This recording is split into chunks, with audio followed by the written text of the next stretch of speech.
About the author. Myra is a 22-year-old college student attending Northern Illinois University. Myra is pursuing a degree in bilingual elementary education. Myra dedicates this memoir to her future students. She would like them to know that she is excited to meet each and every one of them, and she will advocate for all her students. Please sit and enjoy her story, as she talks a little bit about something that changed her life and inspired her to pursue a career in education. Bullying. I will start my story by telling you that I attended public schools from preschool through 5th grade and private Catholic schools from 6th grade until senior year.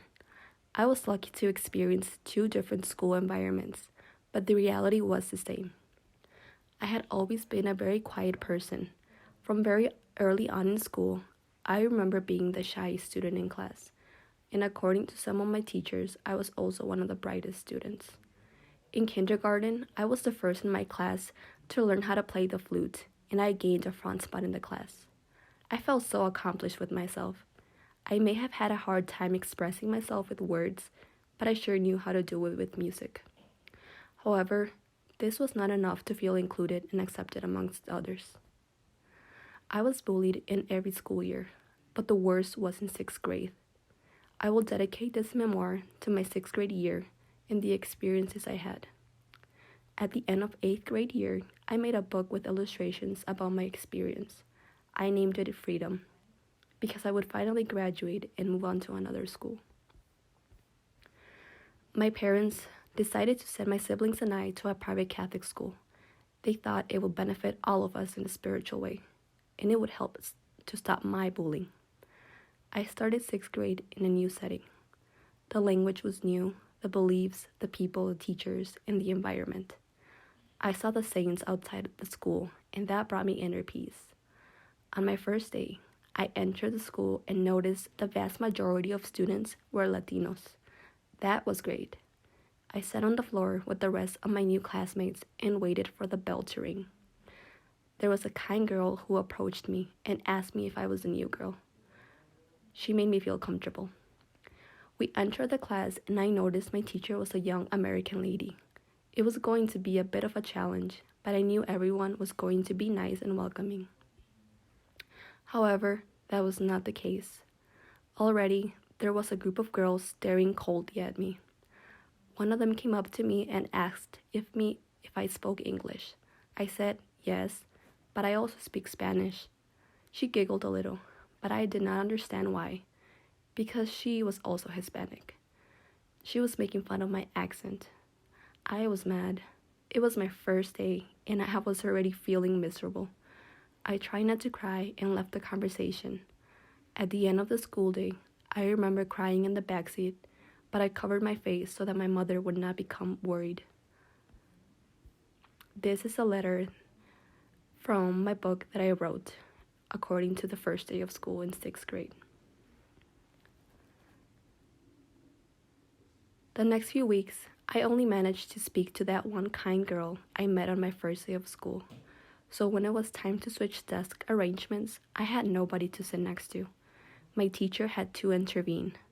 She had to assemble desks herself because she did not want to make me feel left out. I remember seeing the faces of my peers. They were upset to see that they could not sit next to their friends because I made the teacher pick seats. I was put in a group of 3. It was me, a girl, and one boy. The boy began to stare and laugh at me. With a shaking voice, I asked, "Why are you laughing?" He said, "Because you are so ugly and skinny that I can even break your bones like a pair of sticks." I did not respond and just put my head down and began to cry. The girl sitting there tried to console me, but I was devastated. My teacher came up to me and took me out to the hallway to talk. I could not get my words together. I was embarrassed to tell her what the boy had said to me, but I knew I had to speak up. I told her the situation, and she called the boy outside. She made him apologize to me. I did not want him to apologize, because I knew that would aggravate the situation. He would continue to bother me for snitching. I did not want this to happen. There was one time in the cafeteria where I walked in and sat on a new spot, because my spot was already taken. As soon as I sat down, all the girls got up and moved to another table. I was left there alone, and I put my head down and started to cry. My youngest sister, Lily, was there, and she came over to make me company. I told her I just felt like sitting by myself, but she clearly saw how all the girls slept. She tried not to cry and stayed with me for the rest of the lunchtime. Lily vividly still remembers this day and continues to ask me what made these girls reject me in the cafeteria. A couple of months later, after this experience, someone from 7th grade came up to me and told me that a couple of girls had made a book about me. Who would take time out of their lives to write a book about me? I thought.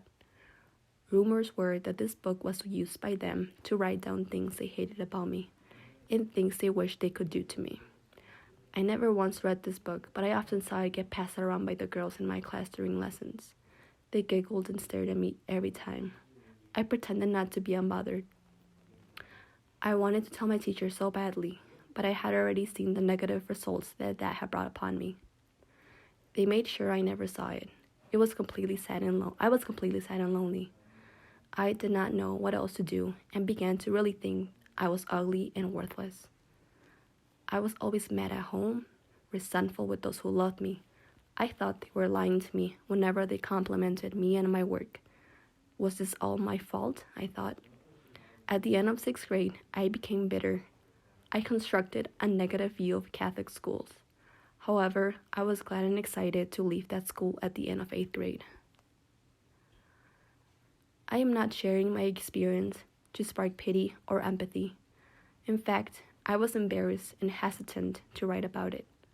I did not want others to read my memoir and feel sorry for me.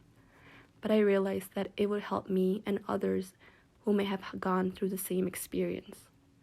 I also wanted to share it because it is one of the reasons that I decided to become a teacher. When we graduated, we wrote down our dreams. I had always wanted to be a teacher, and my experience only strengthened that dream. I promise that when I finally am, I will be a teacher that makes everyone feel included.